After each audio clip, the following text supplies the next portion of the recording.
fight like a roaring fight, crypto and dreams under stadium lights, sweat and fire, hearts ignite. Evening sports buffet, we'll let the Ginch replay. Highlights, wild scores collide, it's a riot live tonight.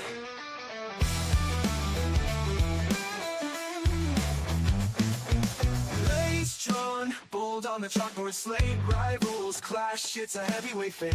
Every second pounding, can't wait. Evening sports buffet, with the Ginch replay. Highlights, wild scores collide, it's the ride of your life tonight.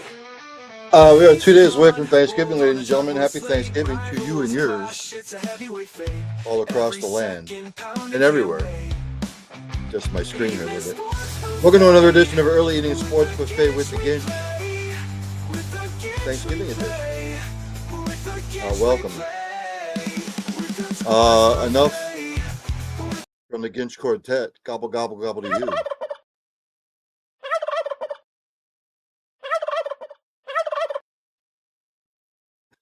But welcome, Thanksgiving edition. This is the only show I'm doing this week. Try to go till 8 o'clock, but I don't know if I'll make it. Welcome again. Happy Thanksgiving to you and yours. Have a blessed, happy, safe, and warm Thanksgiving. So what have we witnessed over the last couple days? Let's jump to the NFL. I'll be bouncing all over the place here. We have completed week number 12. We are T-minus less than 11 weeks away from the Super Bowl. Goes by like that, ladies and gentlemen. It all started off Thursday night. The Texans beat the Bills 23-19. Let me say this about the Bills. Their defense sucks. When you can get pressure on Josh Allen and you stop the run game for Buffalo, they're pedestrian at best. Go to the box score, shall we? Josh Allen had an abysmal game. He was 24 of 34, 253, no touchdowns, 2 picks. James Cook, 17 for 116 and a touchdown. Yes, the Bills won the running battle, but Josh Allen was sacked 8 times. You know how many times Davis Mills was sacked? None. Khalil Shakir with 8 catches for 110 yards, the leading receiver for Buffalo. Cole Bishop, Jordan Poyer, Greg Rousseau, each with 6 total tackles for the Bills. For the Texans, Davis Mills was 16 of 30, 153, 2 touchdowns. More importantly, no turnovers, no picks. Woody Marks, 16 carries for 74 yards. For Houston receiving, Nico Collins, 3 for 55. Jalen Reed, 12 total tackles. We go to the team stats. All you really need to know, Buffalo 3 turnovers, the Texans none. You turn the ball over 3 times as opposed to your opponent's 0. You're not going to win many games. Bills fall to 7-4. Looking up at the Patriots. Texans are 6-5, still in the hunt for a wild card.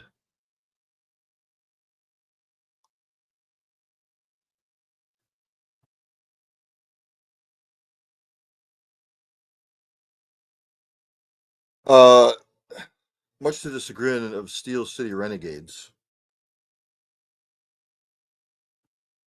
the Bears beat the Steelers 31-28. Mason Rudolph for the Steelers was 24-31, 171 yards, a touchdown and a pick. Kenny Gainwell, 10 carries, 92 yards. Steelers ran the ball 36 times for 186 yards. You think that would win you the game. Pittsburgh receiving, Calvin Austin III, 4 catches, 36 yards.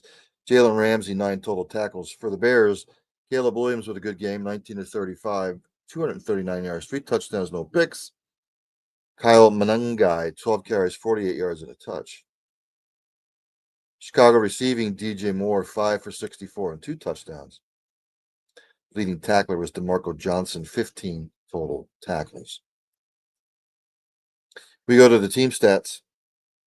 Both teams turned it over twice. Both were about the same on third down. Steelers won the rushing battle, which I said whoever won the rushing battle was going to win. It's just that Pittsburgh defense blows. It's just not good. And there's no quick fix. The Steelers have what they have defensively. That's the bottom line nutshell. And we're heading here into December. It's not looking good defensively. Offensively, I think they're okay. It's just that defensively they have issues. Chicago Bears, ladies and gentlemen, leads the NFC North. We all picked Chicago to lead the NFC North, didn't we? Before Thanksgiving. Pittsburgh 6-5. Now tied with the Ravens for the AFC North lead, or Central, or whatever they call it. The Central. The Patriots, ladies and gentlemen, beat the Bengals 26-20. Continuing to be impressive this season, because we all had the Patriots being 10-2. Drake May was 22 of 35, 294 yards, a touchdown and a pick. Travion Henderson, 18 carries, 66 yards. Hunter Henry have a day, 7 receptions for 115 yards and a touchdown. The Bengals have a tough time guarding tight ends. Carlton Davis, the third, 8 total tackles. For the Bengals, Joe Flacco, 19 of 37, 183 yards, a touchdown and a pick. Chase Brown, 19 carries, 107 yards. Andre Yoshivas, 4 catches, 61 yards. Barrett Carter, 16 total tackles. We go to the team stats. All you really need to know is the Bengals were 3 of 13 on third down. And the Patriots did just enough to win the game. Patriots are 10-2, the Bengals 3-8. I know there's talk of bringing Joe Burrow back, or he wants to play this upcoming weekend. You're not playing him.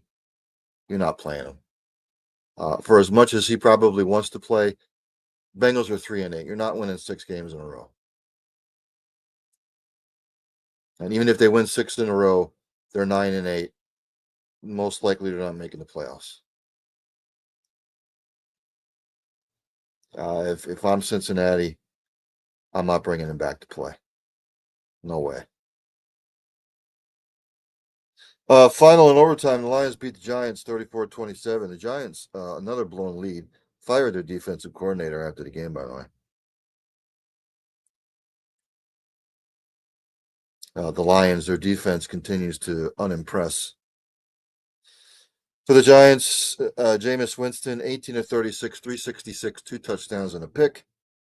Tyrone Tracy Jr., 20 carries, 62 yards. New York, Wan'Dale Robinson, 9 carries, 156 yards and a touchdown. Dane Belton, 9 total tackles.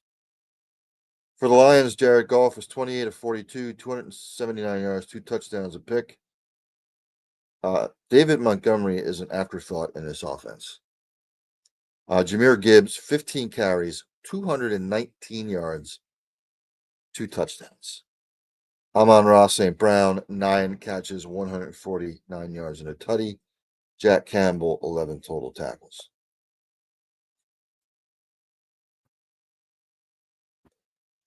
We go to the team stats. Again, the Lions came back to win. 237 yards rushing. That'll, for the most part, do it. I mean, the Giants were 8 of 16 on third down. The Lions were 5 of 12. Lions had to come back. The Lions can't make a habit of this. The offense is going to have to outscore people. Lions got out to the slow start. They came back just because the Giants are the Giants. The Lions are 7-4. Giants 2-10. Shining up the golf clubs.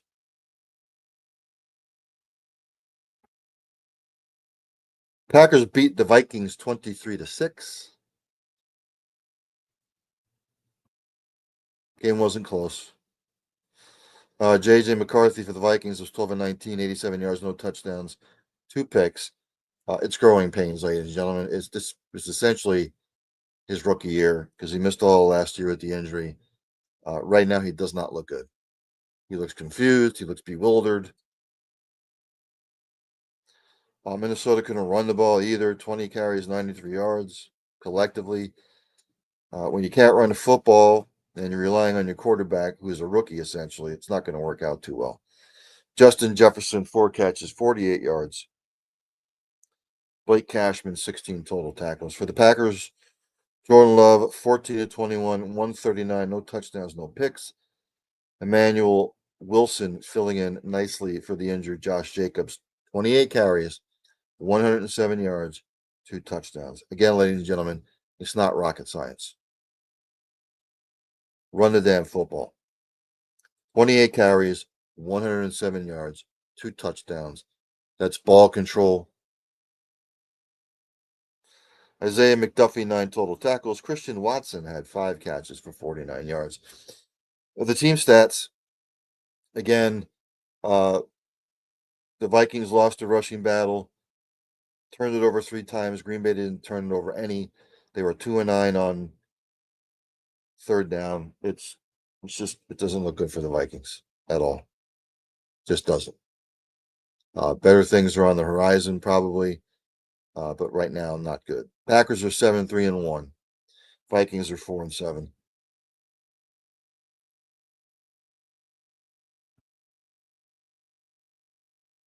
Seahawks beat the Titans 30-24.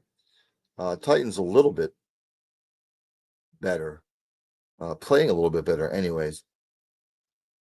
Sam Darnold, much better game, 16-26, 244 yards, 2 touchdowns, no picks.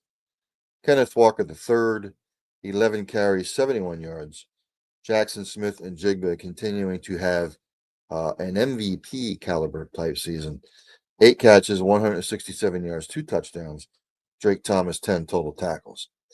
For the Titans, Cam Ward was 28 of 42, 1 touchdown, no picks.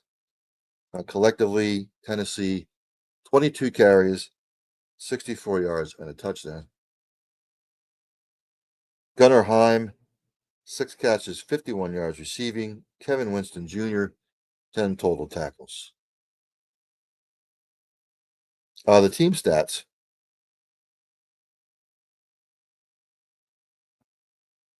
Clean game. Tennessee was actually 6 of 17 on third down. They had the ball a lot. But Seattle with big play after big play. And the Seahawks were actually kind of lucky. They won the game. But look, the Seahawks are 8-3. Titans are 1-10.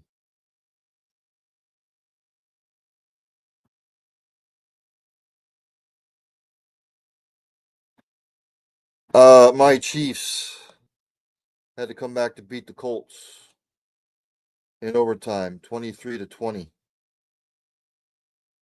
Indianapolis passing, Daniel Jones, 19-31, 181 yards, 2 touchdowns, no picks. The Chiefs held the running game in check for Indy.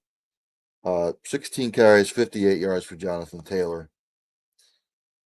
Tyler Warren, 5 catches, 45 yards. Leading tackler was Jermaine Pratt with 20. For the Chiefs, Patrick Mahomes, pedestrian, 29 carries, or 29 of 46, 352 yards, no touchdowns and a pick. Look, Kareem Hunt, 30 carries, 104 yards, and a touchdown. Run the goddamn football.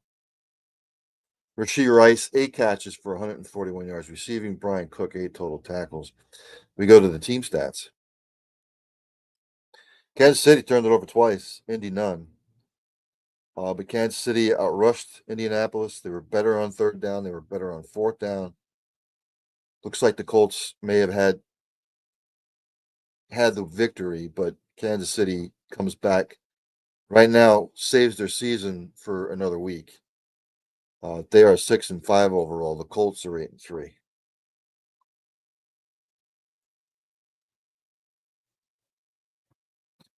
Ravens beat the Jets 23-10.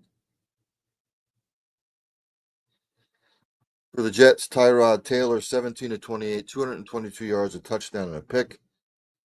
Brees Hall 16 carries, 44 yards.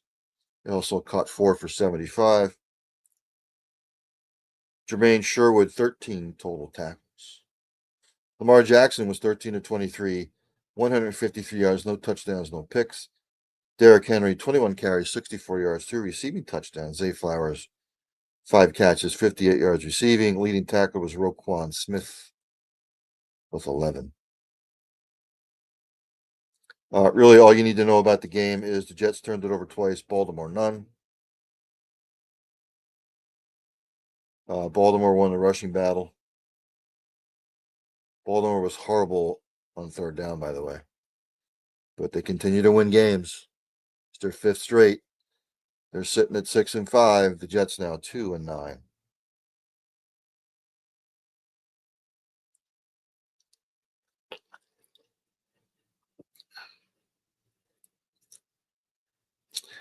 Jaguars fended off the Cardinals in overtime, 27-24. I had the Cardinals winning this game. Back and forth the whole game. Actually kind of competitive.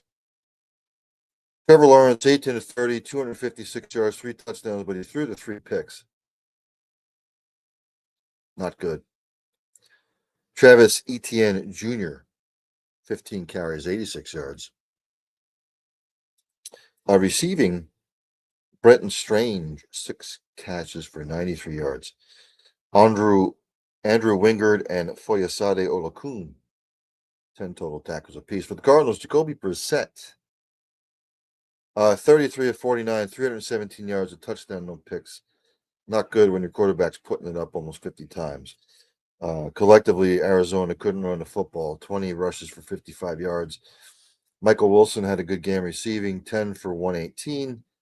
Jalen Thompson and Budda Baker, 9 total tackles. Go to the team stats. I mean, Christ, Jacksonville turned it over 4 times. Arizona, none. And yet Arizona could not pull out the victory. You don't see that often.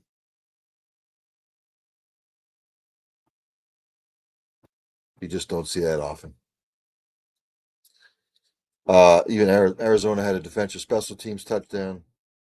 Just somehow the Cardinals lost. All the stats say Cardinals, but Jaguars get the victory. They're 7-4. Cardinals are now 3-8.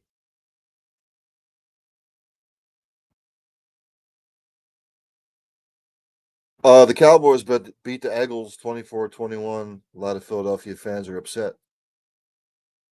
You're still 8-3. You still lead the division. But I'll point a couple things out. Jalen Hurts was 27-39, 280 yards, 289 yard touchdown, no picks.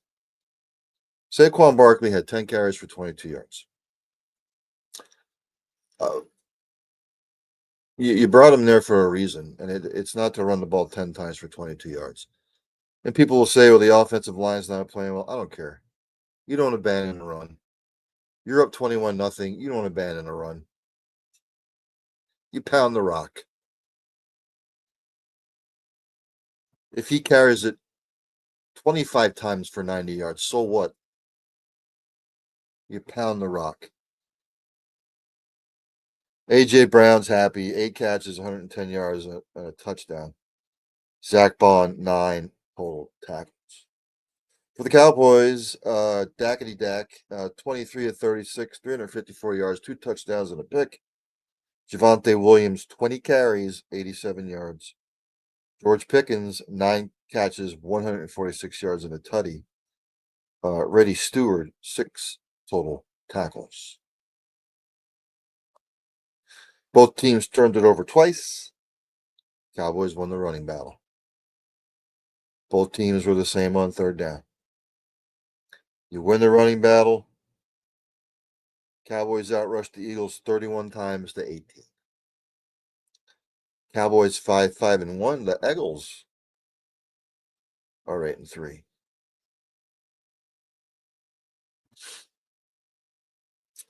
Falcons beat the Saints 24-10. I thought the Saints would win this game, put up a fight, but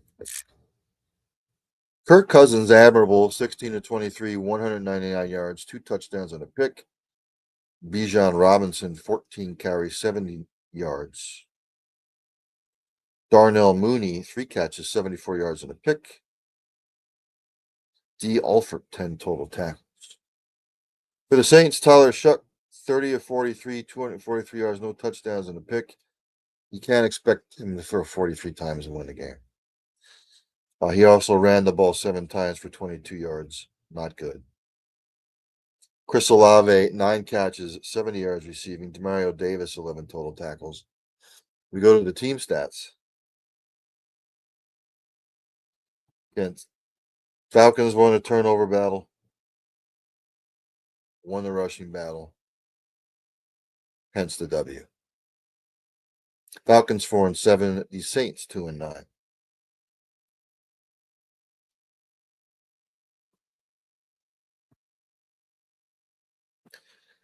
The Rams were up 31-0 at one point. 31-7, sorry. And beat the Buccaneers 34-7. Rams are sending a statement to the rest of the NFC, the rest of the NFL. When this team is healthy, they're a huge threat to win the Super Bowl. Baker Mayfield got hurt. He wasn't having a good game. Concussion I forget what the injury was. Threw 2 picks, looked horrible. Tampa Bay Sean Tucker, 12 carries, 42 yards. Emeka Egbuka, 3 catches, 32 yards. Levante David and Antoine Winfield Jr., 8 total tackles apiece. Matthew Stafford having a MVP caliber type season. He was 25 of 35, 273 yards, 3 touchdowns, no picks. Didn't really have to run the ball. Kyron Williams, 12 carries, 46 yards. Puka Nacua, 7 catches, 97 yards receiving, although Devontae Adams had 2 touchdowns receiving. Cam Curl, 8 total tackles. Go to the team stats. Tampa Bay, 2 turnovers. The Rams did not win the rushing battle, but they didn't have to.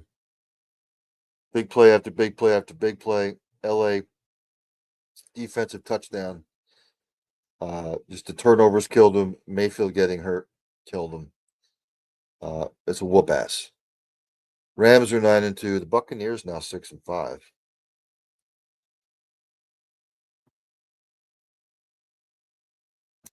And then last night, the 49ers beat the Panthers 20-9. 49ers, another team you have to watch out for. For the Panthers, Bryce Young, 18 of 29, 169 yards, a touchdown, 2 picks, unfortunately. Carolina couldn't run the ball, 13 carries, 69 yards. Rico Dowdell, leading receiver as well. 4 catches, 36 yards. Carolina defense, Chris Barnes, 10 total tackles. For the 49ers, Brock Purdy, 23 of 32, 193 yards, touchdown, 3 interceptions, which really kept Carolina in the game. Christian McCaffrey, 24 for 89 and a touchdown rushing. George Kittle, 6 catches, 78 yards. Defensively, Malik Mustafa, 7 total tackles. We go to the team stats. It was a turnover fest. San Francisco turned it over 3 times. Carolina twice. San Francisco won the rushing battle. Way better on 3rd down. Carolina was 1 of 7. Horrible, horrible, horrible. 49ers are 8-4. Panthers are 6-6.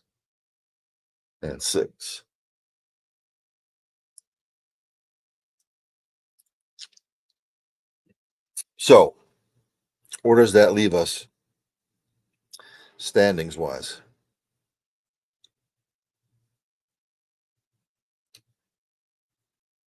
Let's go to the standings after week number 12.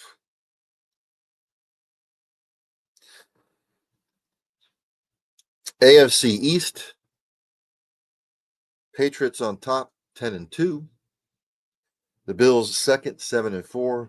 Dolphins, Jets, forget about it. AFC North. Ravens and the Steelers are now tied at 6-5 apiece. Bengals and the Browns, I guess technically still in it. If the Bengals are going to bring Joe Burrow back because they're only 3 games back in the division, and maybe they could win a division, then I could see it. But I wouldn't rush him back. AFC South, the Colts, 8-3. Look, the Jaguars, 7-4, only a game out. The Texans, third at 6-5, and the Titans. NFC East, Eagles still up on top, 8-3. Cowboys second, 5-1. Commanders and the Giants. NFC North, Bears on top at 8-3. Packers second, 7-3-1. Lions third, 7-4, and the Vikings, forget it. NFC South tightening up. Buccaneers 6-5 in first. Panthers are second at 6-6. Falcons third, 4-7. And the Saints are third, 2-9. And out in the NFC West, probably the best division in football other than the North in the NFC. Rams are 9-2, Seahawks 8-3, 49ers 8-4, Cardinals 3-8. Just very, very, very, very tight. So let's look ahead to this week's games. I will make my picks. I will take a little bit of a break and then I'll come back. We'll cover college football. Thanksgiving. Yeah, I said Thanksgiving. Holy shit, it's Thanksgiving.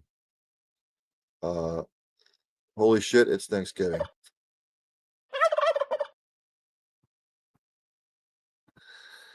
Kicks off at 1 p.m. on Fox. Packers at the Lions. Detroit's favored by 2.5. I just don't like what I see out of Detroit's defense. Again, I will say this. Whoever runs the running attack will win the game. I believe Josh Jacobs is coming back. So you got Montgomery and Gibbs for Detroit, and you're going to have to play Emmanuel Wilson. I like the Packers. I really like the Packers. I think it'll be close. I'm going to go Packers 27, Lions 21. 4:30 p.m. on your Thanksgiving on CBS and Paramount Plus. The Chiefs. I forgot. Packers 7-3-1, and the Lions are 7-4. Chiefs at 6-5. Travel to the Millennium Falcon, which is AT&T Stadium. 5-1. Chiefs are favored by 3. Look, the Chiefs defense is going to keep them in games. Their offense is just not good. Cowboys, the defense isn't good, but the offense is. I think this might be a shootout. Over-under's 52.5. If the Chiefs can somehow win this game and get to 7-5, I'll have a glimmer of hope. I'm going to go Chiefs 31, Cowboys 27. 8:20 p.m. on NBC and Peacock. Baltimore's favored by 7. The 3-8 Bengals are taking on the 6-5 Ravens.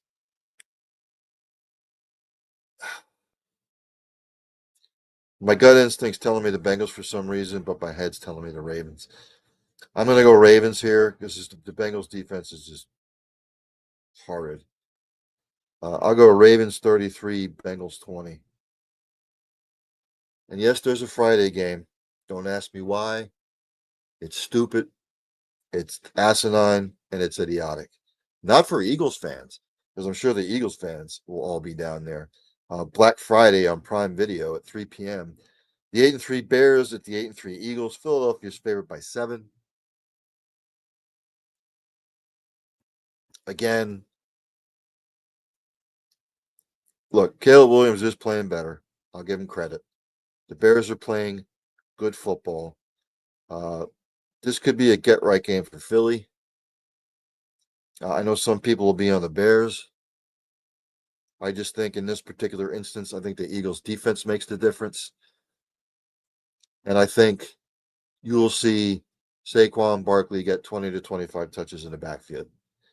With all that being said, I'm going to go Eagles 30, Bears 20.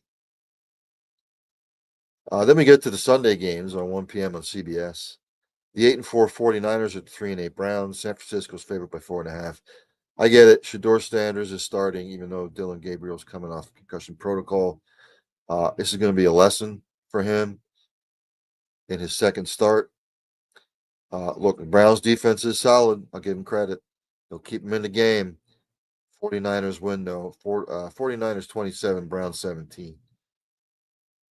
1 p.m. on CBS, the 7-4 Jags at the 1-10 Titans. Jacksonville is favored by 6.5. So Vegas giving Titans a little bit of love. If Trevor Lawrence plays the way he did this week, Titans are going to keep it close. I think Jacksonville, you will see a heavy dose of Mr. Tootin and Mr. Etienne in the backfield. I'm taking the Jags to win 31-17. 1 p.m. on CBS, big game. AFC South. 6-5 Texans at the 8-3 Colts. Indy's favored by 4.5. Colts are starting to show a little bit of leakage. I don't know if CJ Stroud's coming back. Davis Mills is playing well. I'm telling you, with the Texans defense, I'm taking the Texans to win the game. Make it interesting in the AFC South. I'm going Texans 27, Colts 23. 1 p.m. on Fox, the 2-9 Saints at the 4-7 Dolphins. Miami favored by 6. Dolphins should win this game. I'll go Dolphins 28, Saints 17. 1 p.m. on Fox, 4-7 Falcons at the 2-9 Jets. Atlanta favored by 2.5.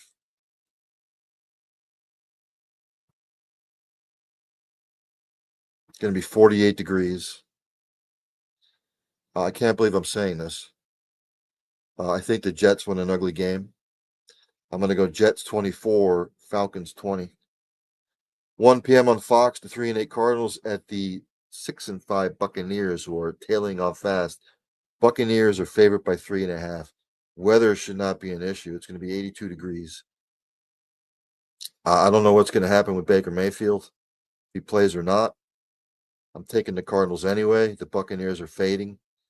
I'm going to go Cardinals 27, Buccaneers 20. 1 p.m. on Fox, a sneaky good game. The 9-2 Rams at the 6-6 Panthers.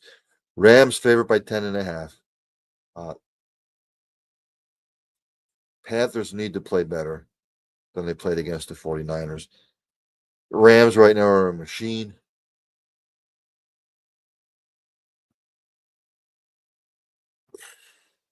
I'm going to go Rams 35, Panthers 20. 4:05 p.m. on Fox. 4-7 Vikings at the 8-3 Seahawks. Seahawks favored by 10.5. I believe McCarthy is in concussion protocol. So I don't know who's going to play for the Vikings, but Sam Darnold, it's going to be a revenge game. Seahawks all day. I'm going to go Seahawks 33, Vikings 17. 4:25 p.m. on CBS. One of the marquee matchups, the 7-4 Bills at the 6-5 Steelers. Buffalo's favored by 3.5. Steelers defense is horrible. The Bills defense is horrible. 47.5 is the over-under. It's going to be cold, 42 degrees. Again, I'll say, whoever wins the rushing battle will win the game. I don't know. I have no idea on this game. How about this? Bills 24, Steelers 24. 4:25 p.m. on CBS, the 2-9 Raiders at the 7-4 Chargers. Last time we saw the Chargers, they were getting their ass handed to them by the Jags. Chargers favored by 9.5. I hope the Chargers have corrected things. Raiders are a mess. I'm going to go Chargers 30, Raiders 17. 8:20 p.m. the Sunday night game, NBC and Peacock. Denver's favorite by 6.5. Broncos offense is horrible, but their defense is solid. Commanders, I don't know what we're going to get. Low scoring affair. Broncos 24, Commanders 10. And on Monday night, the 2-10 Giants are at the 10-2 Patriots. New England favored by 7.5. Forget it. Forget it.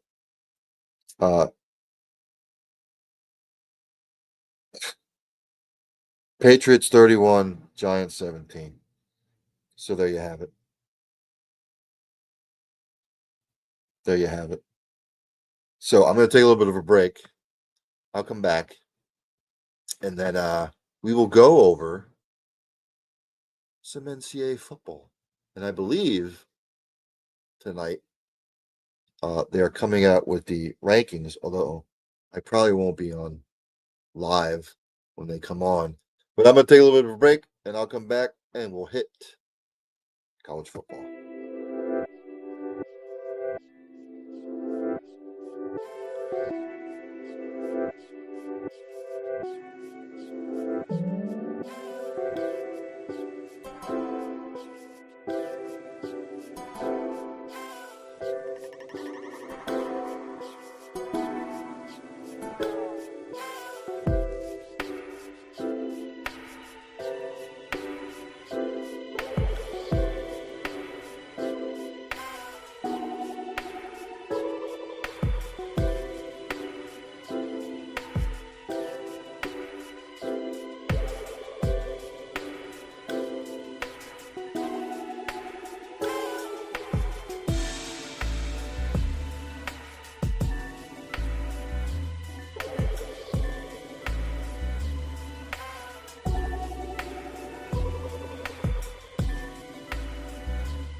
And back. So let's go over week number 13 of what transpired in the top 25 college football. Actually, there's a college game going on right now. It's Maction. I would encourage you to. It started at 4:30. By the way, a little bit of weather up there right now. Bowling Green up on UMass, 28-14. UMass, or old UMass, 0-11. I don't know why they continue to be in Division One. They should end the madness. They should drop down a division to FCS, put them out of their misery. But anywho, top 25 from last week. Number 25, Arizona State beat Colorado. Colorado really has not looked good 4 out of the last 5 weeks. It's not a good look for Dion. I'm not saying he's lost the locker room, but they just don't. I don't know what it is, but defensively they're horrible right now. It was a Big 12 matchup. For Arizona State, Jeff Sims was 11 of 24, 206 yards, 2 touchdowns, no picks. Rushing, Raleek Brown have a day, 22 carries for 255 yards and a touchdown. Colorado's defense was just non-existent. Derek Eusebio, 4 catches, 87 yards and a touchdown. Leading tackler was Keshawn Elliott with 7 total tackles.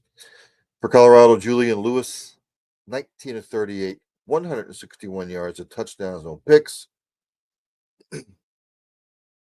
Excuse me. DeLon Hayden, 10 carries, 65 yards, and a touchdown. Sincere Brown, 3 catches, 50 yards, and Preston Hodge, 8 total tackles. Let's jump to the team stat, shall we? Arizona State turned it over 4 times. Colorado only once.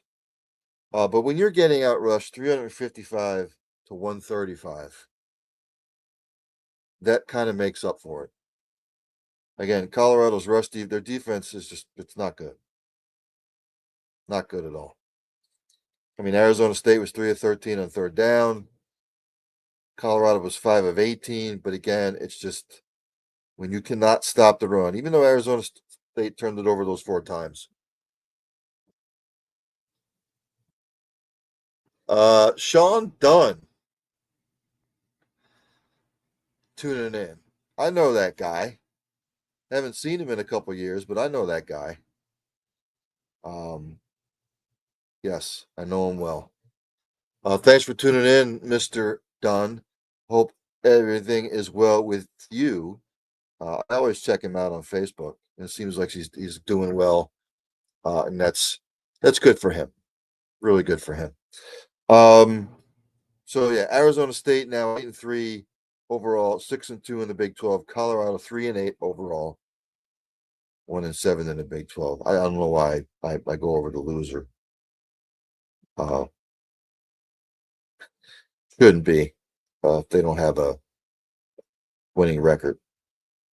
Who is next? Number 24, Tulane beat Temple 37-13.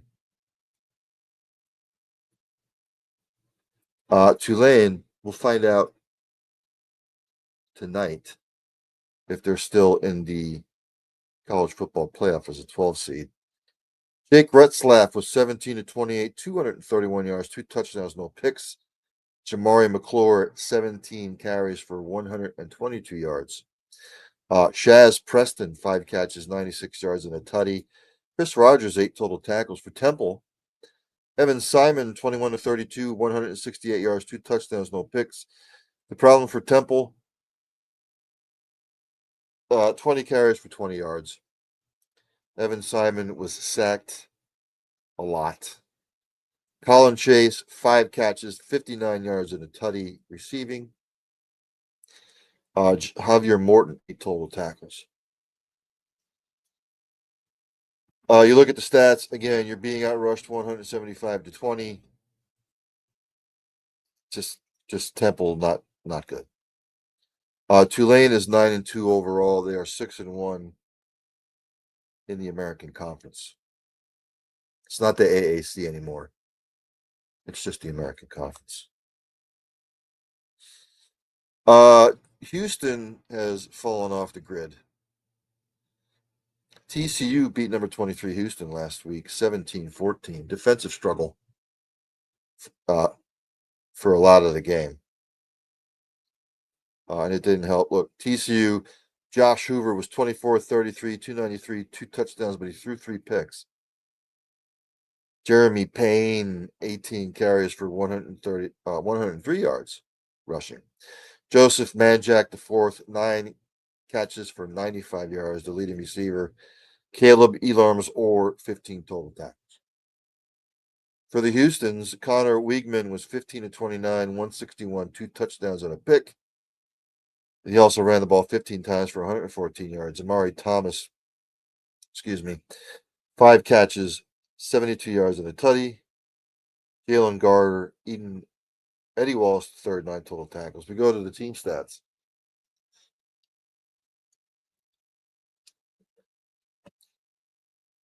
I don't know how Houston didn't win this game. I really don't. I don't. Anybody who watched the game, it boggles my mind how Houston did not win this game. They were +3 in the turnover category. They outrushed TCU. Somehow they lost the game. I don't know. Some things are unexplainable. TCU is 7-4 overall. They're 4-4 in the Big 12. Houston now 8-3 overall, 5-3 in the Big 12. Houston had an outside shot to make the Big 12 championship game, but not anymore. Another team, I was like, what the fuck? I expected good things out of Illinois this year, and they've just been average. They were 21st last week. Wisconsin beat them 27-10. People are asking me if Wisconsin's turned the corner under Luke Fickell. No, they haven't. For Illinois, Luke Altmaier was 21-35, 248 yards, no touchdowns, no picks. The problem with Illinois in this particular game, 29 carries for 50 yards. Illinois receiving, Colin Dixon, 3 catches, 62 yards. Matthew Bailey, 10 total tackles. For the Badgers, Carter Smith was 9 of 11 for 75 yards, no touchdowns, no picks. Wisconsin ran the ball 44 times for 209 yards. And there's your difference. Darian Dupree, 17 carries, 131 yards, 2 touchdowns. Prech Kekahuna, 5 receptions for 39 yards, and Deani Hill, 8 total tackles. Again, you want to know the tail of the tape? Excuse me for a moment. The tail of the tape of this game. Wisconsin, 209 yards rushing. Illinois, 50. Illinois drops to 7-4 overall. They are 4-4 now in the Big Ten. Still bowl eligible for Illinois, obviously, but I expected bigger things out of Illinois. Number 20 last week, Tennessee beat my Gators, who was just an abysmal season. 31-11. For Tennessee, Joey Aguilar was 17-22, 204 yards, 2 touchdowns, no picks. Deshaun Bishop, 24 carries, 116 yards, and 2 touchdowns rushing. Ethan Davis, 5 carries, 72 yards, and a rushing touchdown. Jeremiah Talander, 10 total tackles. For my Gators, DJ Lagway was 11 of 17, 116 yards, a touchdown, no picks. Bowling Green, ladies and gentlemen, has just scored another touchdown. They're going to go up 35-14 on UMass. Florida rushing Jaden Ball, 18 carries, 96 yards. He also added 2 catches for 35 yards and a touchdown. Jane Robinson, Aaron Childs, 9 total tackles. Tail of the tape. All you really need to know: Tennessee outrushed Florida 248-145. Tennessee was 9-13 on third down. Florida was 2-9. Florida, this particular program that I root for, I never thought I'd see the day where this program would be at the bottom of the SEC, toward the bottom. And that's just the way it's been. I don't know who they're going to hire as the next coach, but it's going to be a reclamation project. Tennessee is 8-3 overall. They are 4. What did I see there? 4-3 in the SEC. Number 18 last week, Michigan handled Maryland 45-20. For the Michiganders, Bryce Underwood was 16-23, 215 yards, 2 touchdowns, no picks. Bryson Kuzdal, 20 carries, 100 yards, and 3 touchdowns rushing. Andrew Marsh, 5 catches, 76 yards, and a tutty. Michigan defensively, Mason Curtis with 6 total tackles. For Maryland, Malik Washington was 19-39, 210 yards, a touchdown, and a pick. Maryland rushing DeJuan Williams, 12 carries for 40 yards. Maryland receiving Shalik Knotts, 4 catches, 82 yards. Jalen Husky and Lavian Scruggs, 8 total tackles. Tail of the tape, team stats, all you need to know. Michigan, 228 rush yards. Maryland, 71. Michigan was 12-14 on third down. Hence the win. Michigan, 9-2 overall, 7-1 in the Big Ten. And we know the game coming up is going to decide a lot. Number 17, Texas last week beat Arkansas 52-37. KJ Jackson for Arkansas was 16-29, 206 yards and touchdowns, no picks. Michael Washington Jr., 17 carries, 105 yards and a touchdown. Rohan Jones, 5 catches, 82 yards receiving. Xavier Sori Jr., 7 total tackles. For Texas, Arch Manning was 18 of 30 for 389 yards and 4 touchdowns, no picks. Quintravion Wisner, 15 carries, 67 yards. Parker Livingston, 2 catches, 104 yards and a touchdown receiving. Leading tackler was Michael Tafe, 7 total tackles. Tail of the tape, Arkansas turned it over twice, Texas none. Arkansas outrushed Texas. But when you're turning it over, and Texas is converting on third downs, Texas defense was supposed to be stellar this year. He gave up 37 points to Arkansas. Nonetheless, Texas is 8-3 overall and 5-2 in the SEC. And I don't want to hear about Texas making the playoff. All hell would have to break loose this weekend for that to happen. Georgia Tech, ladies and gentlemen, the last month has not looked like the Georgia Tech earlier in the year. They lose to Pittsburgh. They were ranked 16th last week, Georgia Tech. They lost 42-28. They just do not look like the same team. They're 1-2 in their last 3 games. For Pittsburgh, Mason Heinschel was 20-27, 2 touchdowns, no picks. Jakarian Turner, 21 carries, 201 yards, and a touchdown. Where in the hell was Georgia Tech's run defense? Pittsburgh receiving Kenny Johnson, 6 carries, 91 yards, and a touchdown. Pittsburgh defensively, Rasheem Biles, 15 total tackles. For Georgia Tech, Haynes King, 27 of 41, 257, two touchdowns, but he threw two interceptions. Leading rusher was Haynes King, 20 carries, 76 yards, and a touchdown rushing. But why are they not losing or using Jamal Haynes the way they were? That baffles me. Malik Rutherford, 6 catches, 68 yards. Isaiah Canyon added two receiving touchdowns. Cayman Spalding,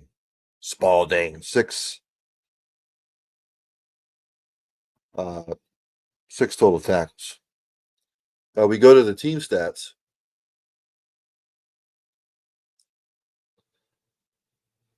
Again, Georgia Tech with the two turnovers. Georgia Tech got outrushed. You don't see that often. Georgia Tech could not convert on third downs. Hence, Pittsburgh with the win. They are 8-3 overall, 6-1 in the ACC. Georgia Tech drops to 9-2 overall, 6-2 in the ACC.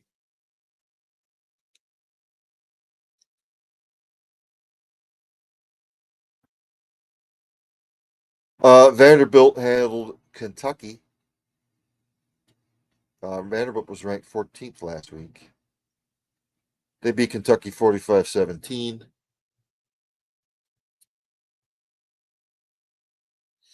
For Kentucky, Cutter Boley was 26 of 44, 280 yards, two touchdowns, but two picks.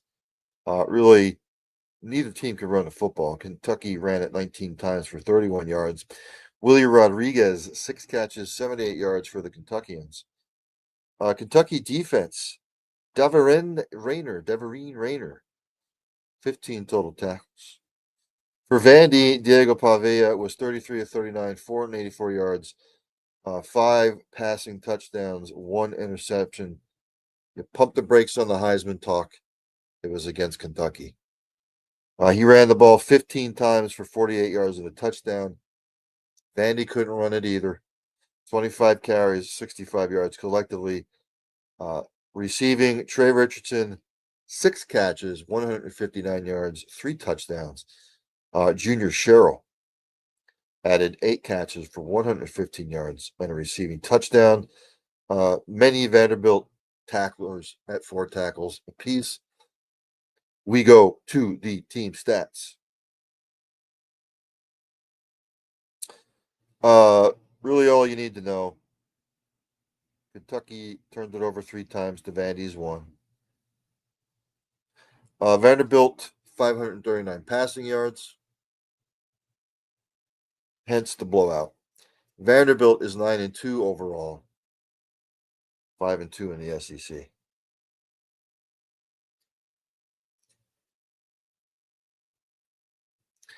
Number 13, Miami, last week, they handled Virginia Tech 34-17. I mean, less than impressive, although Carson Beck had a good game. He was 27 of 32, 320 yards, 4 touchdowns, no picks. Miami rushing the ball, a little concerning. Collectively, 30 carries for 83 yards. Malachi Tony, 12 catches, 146 yards on a touchdown.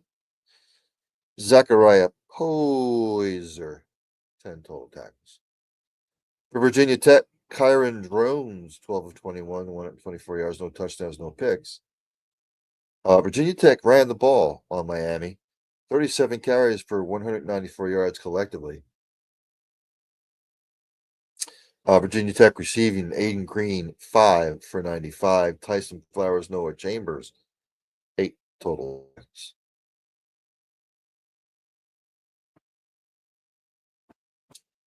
Again, Virginia Tech had no answer for Miami's passing game. That was the difference in the game. Miami is 9-2 overall. They're 5-2 in the ACC. Again, Bowling Green and UMass are in the fourth. It is 35-14 UMass. If you did not watch this game,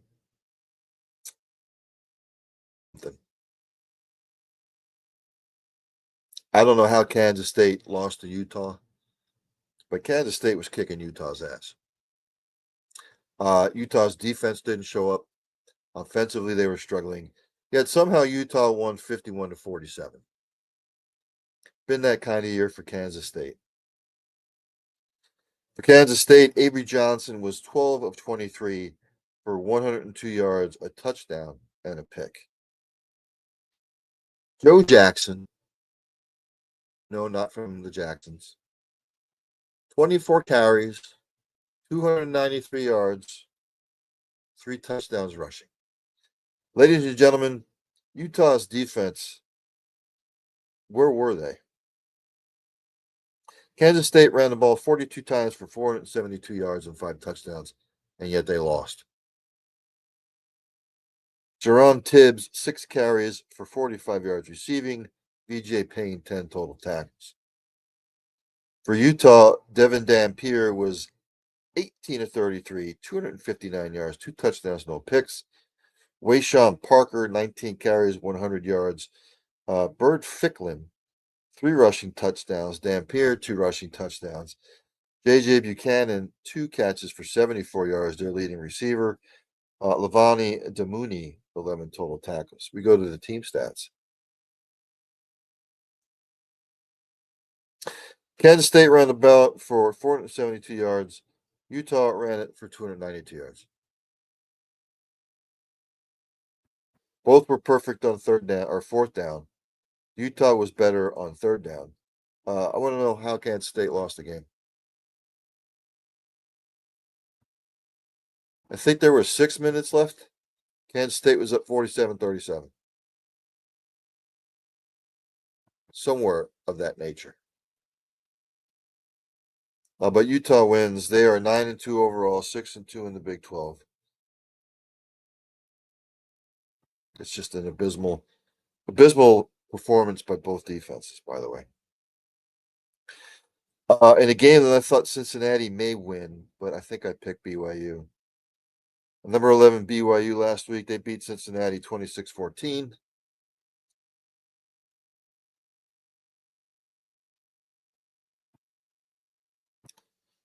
And for some odd reason now it's telling me that there's no box score available. So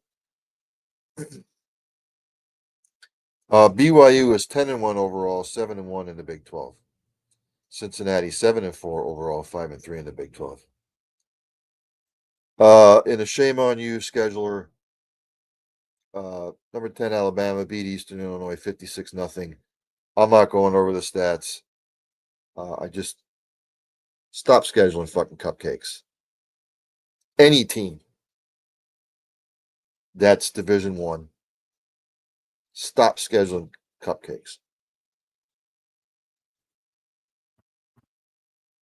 I'm not going to go over the stats for this game either. All you need to know, number 9 Notre Dame beat Syracuse 70-7. That's all you need to know. Notre Dame is 9-2 overall. They're going to make the college football playoff. Last week, number 8 Oklahoma beat number 22 Mizzou 17-6. Venables' defense is playing really good. It's their offense that worries me. But Oklahoma's defense is playing really, really well. Missouri, Bo Pribula, 20 of 36, 231, no touchdowns, but he threw 2 picks. Ahmad Hardy, 17 carries, 57 yards rushing. Kevin Coleman Jr., 7 receptions for 115 yards. Josiah Trotter, 13 total tackles. For Oklahoma, John Mateer, 14 of 30, 173, 2 touchdowns, no picks. He also ran the ball 18 times for 60 yards, the leading rusher. Isaiah Satania III, 3 catches, 109 yards, and a touchdown. Owen Heineke, 10 total tackles. The team stats. Missouri turned it over twice. They got outrushed. Oklahoma better on third down, hence thusly and ergo. Oklahoma 9-2 overall, 5-2 in the SEC. Missouri 7-4 overall, 3-4 in the SEC.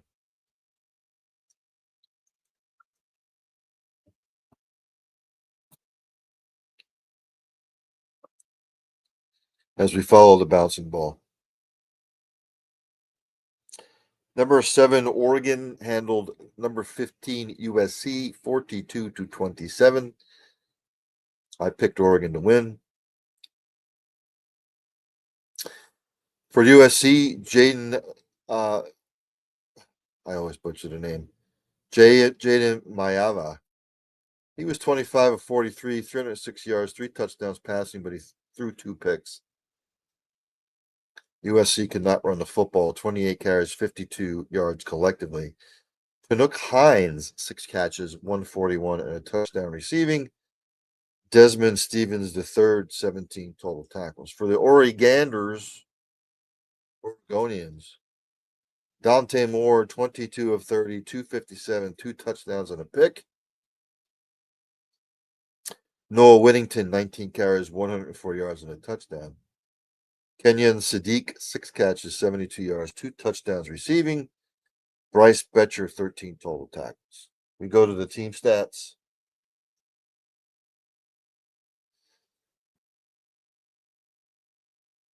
Really, all you need to know, Oregon, 179 rushing yards, USC, 52. Oregon, 10-1 overall, 7-1 in the Big Ten. USC, 8-3 overall, 6-2 in the Big Ten. Most likely ending their hopes of the college football playoff.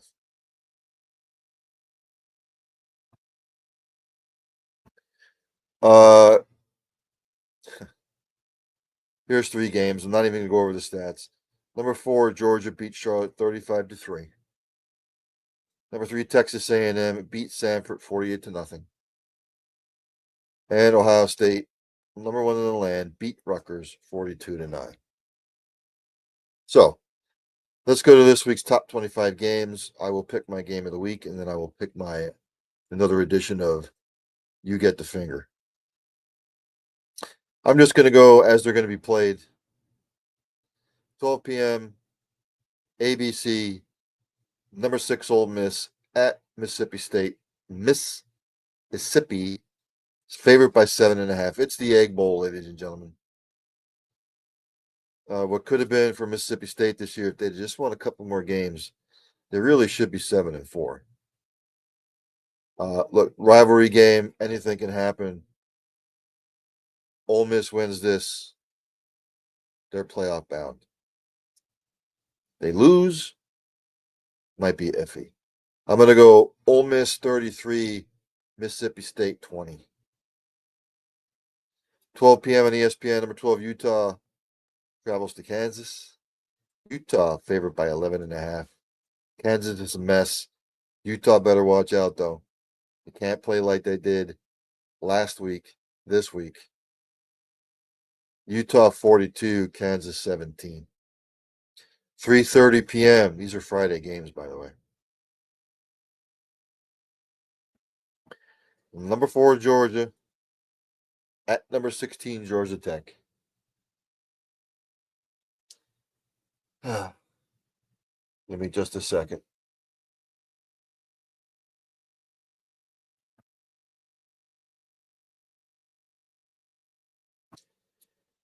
Just reading something here real quick.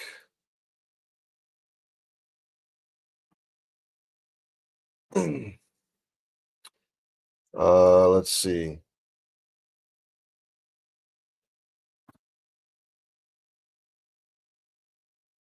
Just a second.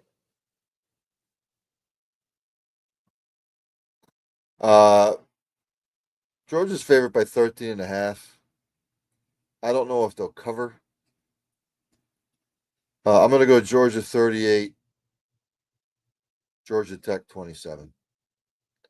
7:30 p.m. on NBC and Peacock on Friday. Number 2, Indiana travels to Purdue.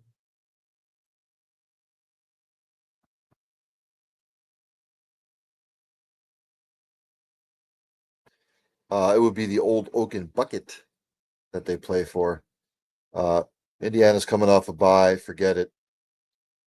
It's going to be a beatdown. I'm going to go Indiana 49, Purdue 10. 9 p.m. on Fox. We have Arizona and Arizona State. Number 25, Arizona State. Arizona's favored by 1.5 points.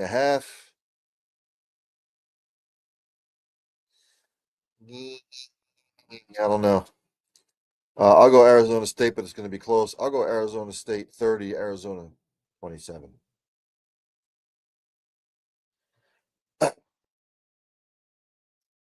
12 p.m. on Fox. The big game. Number 1, Ohio State at number 18, Michigan. Ohio State favored by 9.5.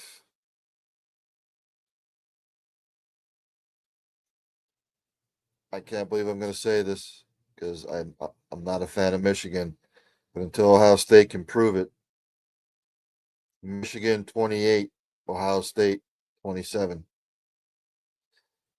12 p.m. on ESPN. Number 5, Texas Tech at West Virginia. Texas Tech favored by 24.5. Be a beatdown. Texas Tech 44, West Virginia 10. 12 p.m. on ABC. Number 13, Miami at Pitt. Miami favored by 6.5. Miami better watch out. It's going to be cold. 35 degrees. I'm going upset.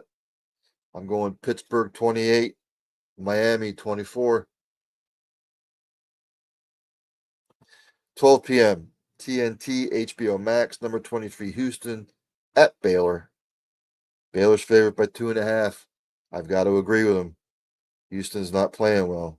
I'm going to go Baylor 30, Houston 28. 1 p.m. on ESPN2, Central Florida at 11, BYU. BYU favored by 17.5. BYU will get the victory. BYU 38, UCF 17. 3 p.m. CBS, number 7, Oregon at Washington. Oregon favored by 6.5. Oregon ekes this one out. Oregon 30, Washington 27. 3:30 p.m.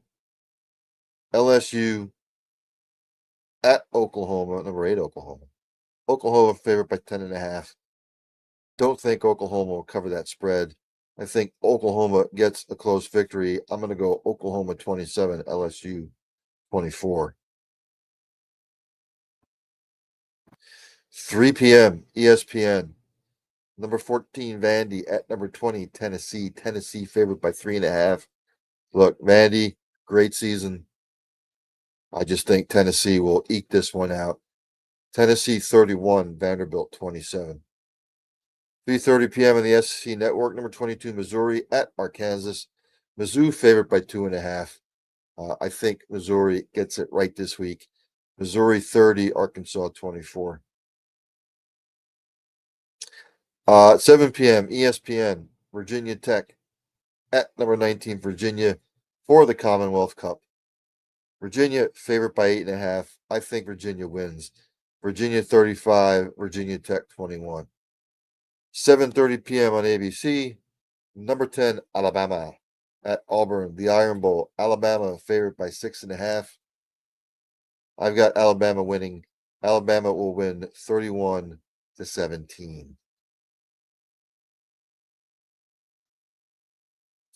Then we have UCLA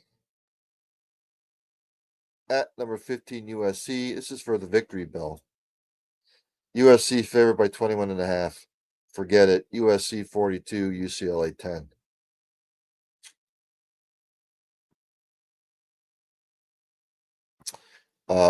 Let's see. 7:30 p.m. on Fox. Northwestern is at number 21, Illinois. Illinois favored by 6.5. Oof. This is for the land of Lincoln Trophy, by the way.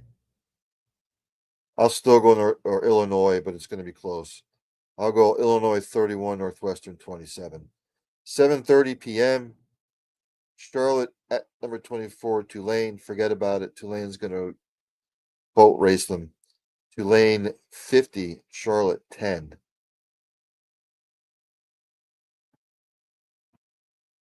And then we have number 9, Notre Dame traveling to take on Stanford, 10:30 ESPN.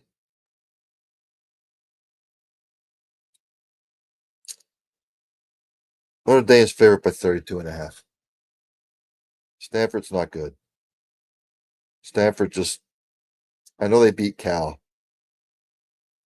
I'll go Notre Dame 49, Stanford 13. How's that? Which comes to my game of the week. Yes, it's not Michigan, Ohio State, because it's going to be everybody's game of the week. My game of the week, number 3, Texas A&M at number 17, Texas. Texas A&M, favored by 2.5. It's going to be ruckus. It's going to be rowdy down there in Austin.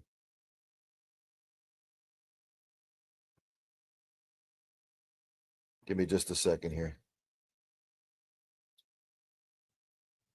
Just looking up some things on the ticker here.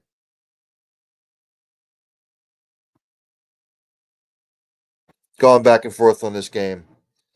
I picked Texas to win the national title this year. I was wrong. Look, Texas A&M. Last time we saw them, they had to come back against South Carolina.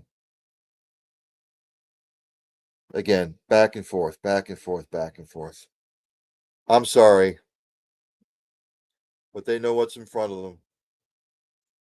I know Texas would love nothing than to beat Texas A&M, spoil it for them a little bit.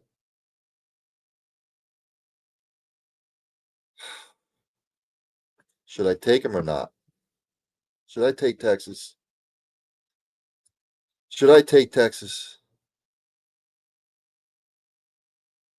No, I can't do it, ladies and gentlemen. Texas is going to put up a battle, but Texas has a chance to go undefeated under Elko, play for an SEC title game. I think they're still going to play for the SEC title anyway.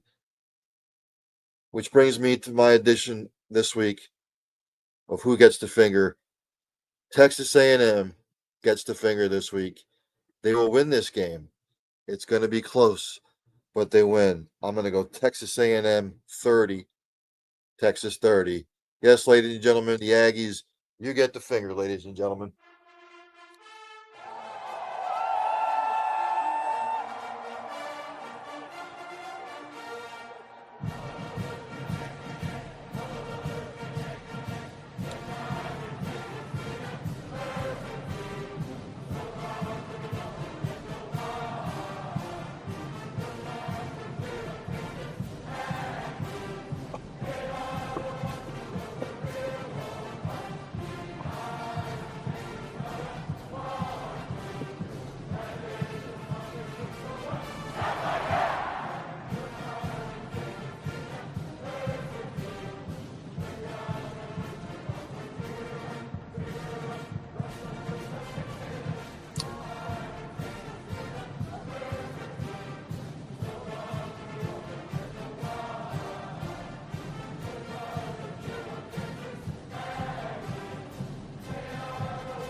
That's right. My game of the week, Texas A&M at Texas. Texas A&M, you get the finger. They will win this game 33-30, and they will beat Texas. Let the band carry us out here.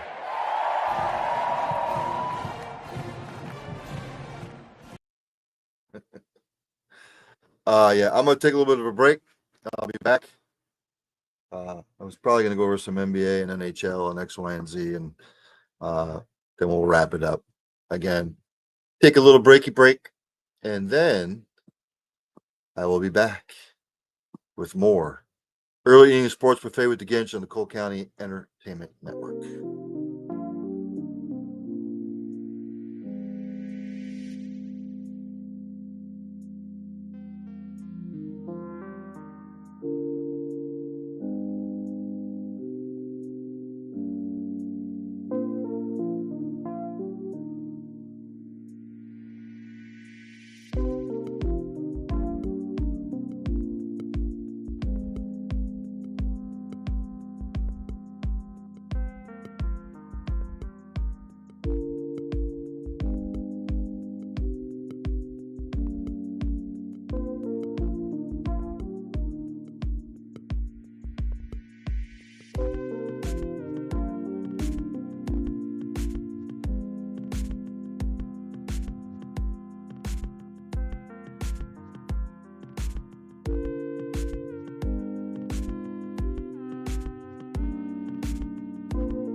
And I'm back. Let's go back to. There we go. Let's go over some NBA and NHL and other stuff, and then I will wrap it up for a week. Go to the association. I'm not going to go over any news and notes as I go to the standings every week.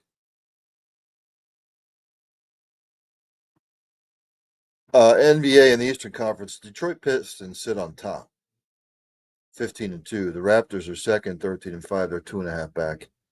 The Heat are third, 12-6. They're 3.5 back. Cavs are fourth, 12-7. They're 4 back. The Knicks and the Hawks, both 4.5 back and 5th and 6th. Seventh, the 76ers are 9-7, 5.5 back. The Orlando Magic 8th, also 5.5 back. Chicago Bulls are 9th at 9-8, along with the Celtics, both 6 back. And then rounding it out, outside the playoff picture, Bucks, Hornets, Nets, Pacers, Wizards. In the Western Conference, the Oklahoma City Thunder on top, 17-1. Denver Nuggets are second at 13-4. They're 3.5 back. Lakers are third, 12-4, 4 back. The Rockets are fourth. They're 11-4, 4.5 back. The Spurs are fifth, 11-5, 5 back. The Phoenix Suns are sixth, 11-7, 6 back. Timberwolves are seventh, 10-7, 6.5 back. Golden State Warriors are eighth, 10-9, 7.5 back. The Portland Trailblazers are ninth, 8-10, 9 back. And the Memphis Grizzlies are 10th, 6-12, 11 back. Outside the playoff race right now, the Jazz, Clippers, Kings, Mavericks, and the Pelicans.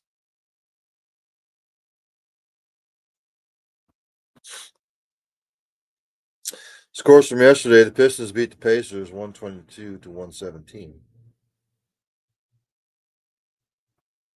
Pistons, your leading scorer was Cade Cunningham with 24. He also added 11 boards. Jalen Duren with 12 boards. For the Pacers, your leading scorer was Pascal Siakam, 24 points.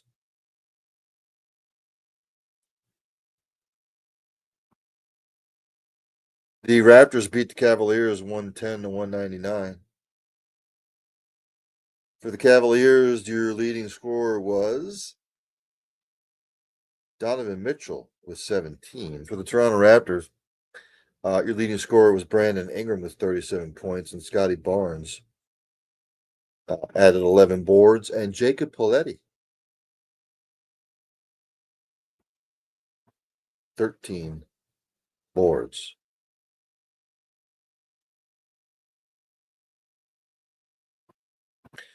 The Knicks beat the Nets 113-100. Leading scorer for the Knicks was Karl Anthony Towns with 37. He added 12 boards, and Josh Hart added 12 boards. For the Brooklyn Nets, leading scorer was Noah Clowney with 31 points.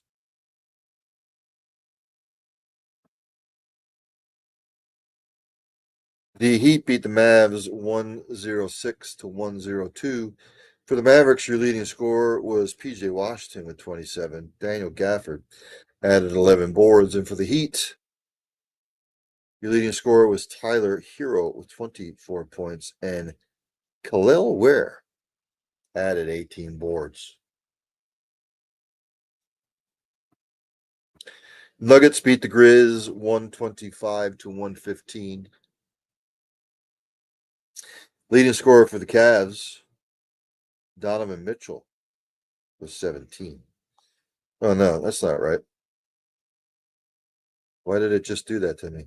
Leading scorer for the Nuggets, Jamal Murray with 29 points.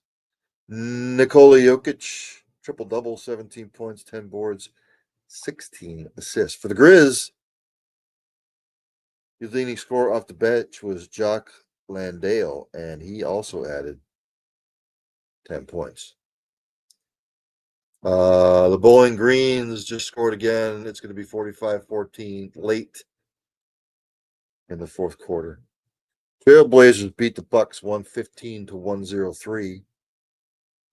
The leading scorer for the Trailblazers was Jeremy Grant with 35 points. Donovan Clingan added 11 boards. For the Bucks, your leading scorer off the bench was Bobby Portis with 22 points, and Miles Turner added 11 boards. Pelicans hammered the Bulls 143 to 1. Well, they didn't hammer it, but it was 143 to 130. For the Bulls, your leading scorer was Ayo Donsumu. He had 28 points. For the Pelicans, your leading scorer was Zion Williamson with 29 points. Sadiq Bey, 20 points, 13 boards.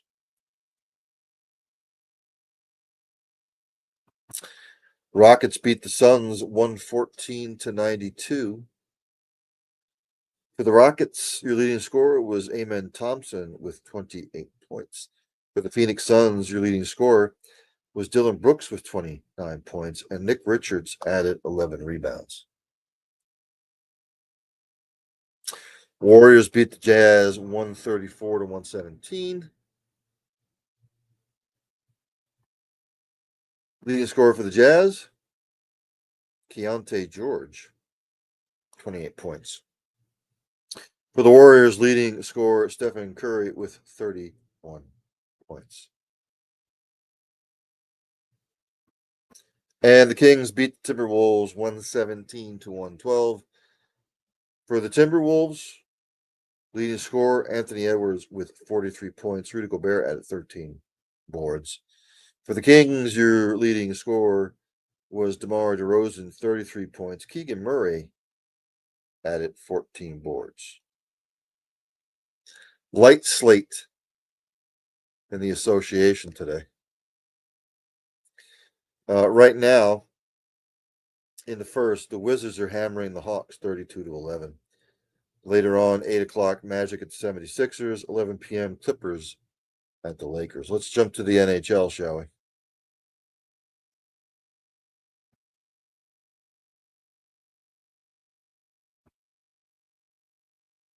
I go to the standings like I do every week. In your Eastern Conference, in the Atlantic Division, Tampa Bay Lightning are on top with 28 points. The Red Wings second, 27 points. Ottawa's third with 26, along with Boston. 25 points to Canadiens, followed by the Panthers. The Buffalo Sabres seventh with 22 points, and the Maple Leafs last, 21 points. Out there in the Metropolitan, the Carolina Hurricanes up on top of the division with 30 points. Devils are second with 29. Islanders third with 28. The Caps fourth, 26. Penguins, Flyers, Jackets all with 25. And the Rangers last with 24. Western Conference in the Central, Colorado pulling away. Excuse me.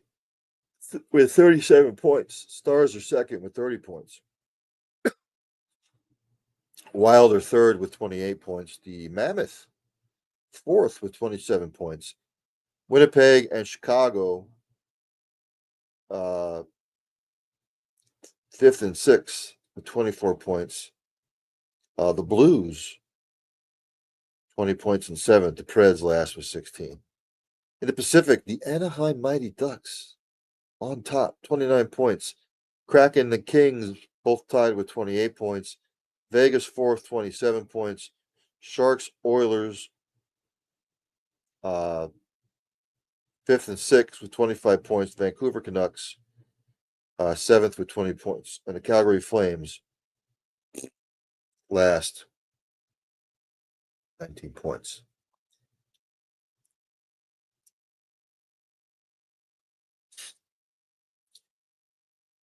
Scores from yesterday: the Lightning blanked the Flyers 3-0. The Devils over the Red Wings 4-3. Rangers over the Blues 3-2.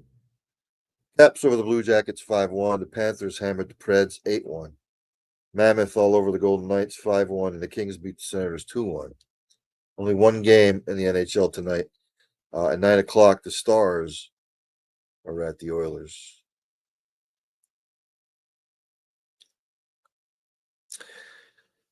Go to some soccer, shall we?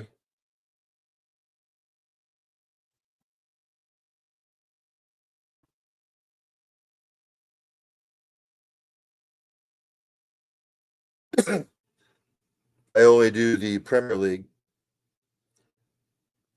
because if I went over every league, I'd be here for 3 hours. Excuse me. The weather. On Saturday, Chelsea blanked Burnley 2-0. Bournemouth and West Ham 2-2 draw. Brighton beat Brentford 2-1. Fulham blanked Sunderland 1-0. Nottingham Forest blanked Liverpool 3-0. Crystal Palace blanked Wolverhampton 2-0. And Newcastle beat Man City 2-1. On Sunday,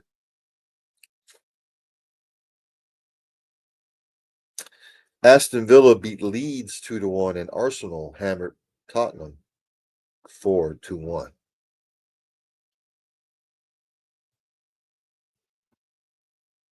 Yesterday, Everton beat Man United 1-0.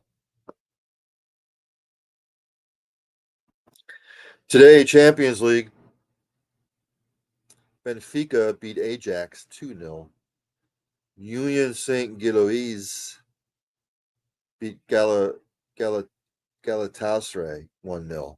Juventus over Bodo Glimt 3-2. Borussia Dortmund blanked Villarreal 4-0. Chelsea all over Barcelona 3-0.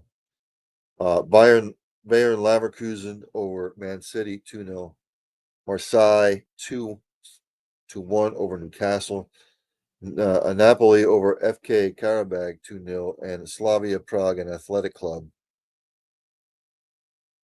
0-0.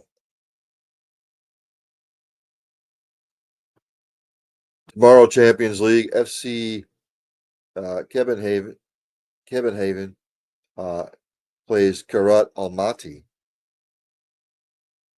Paphos plays AS Monaco, Arsenal and Bayern Munich, Atletico Madrid, Internacional, Eintracht Frankfurt and Atalanta, Liverpool and PSV Eindhoven, Olympiacos and Real Madrid, Paris Saint-Germain, Tottenham Hotspur, Sporting, CP, and Club Rouge.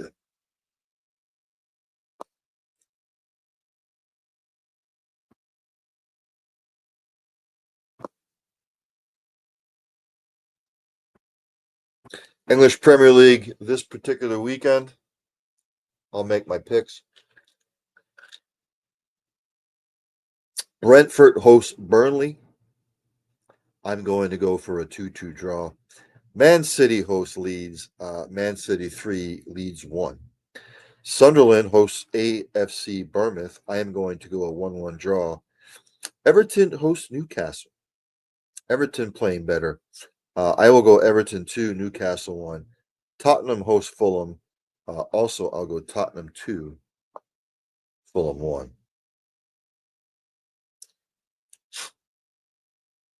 On Sunday, Crystal Palace hosts Man United. I'm going to go 2-2 draw. 9:05, Aston Villa hosts Wolverhampton. Wolverhampton's been flirting with relegation for the last couple years. This might be the year they go down. Aston Villa 3, Wolverhampton 0.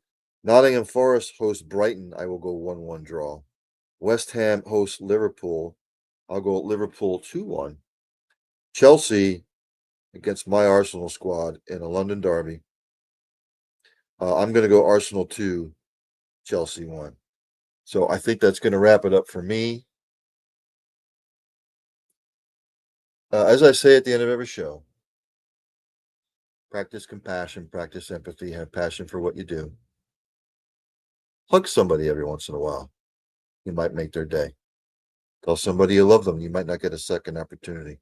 And for God's sakes, if you see somebody struggling, ask questions, inquire what's the matter. How can we get them help? It might not just be saving a life. It might be saving other lives as well. So, again, Another edition of Early Evening Sports Buffet with the Ginch is in the books here on the Cole County Entertainment Network. That'll do it for me for the week. Again, have a blessed, happy, safe, warm Thanksgiving. It's going to be cold here in the Northeast. Enjoy it with your loved ones. We never know if we're going to be around from year to year. Don't bicker. Don't argue. Just enjoy it. Just enjoy it.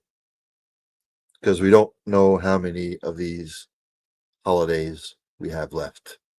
So put the bullshit aside and just enjoy. So, with all that being said, there's only one thing for me to do. One thing left for me to do. And that is for Dandy Don to take me out. Have a great Thanksgiving, everybody. Turn out the lights, the party's over. They say that all good things must end. Call it a night, the party's over. And tomorrow and next year starts the same old thing again.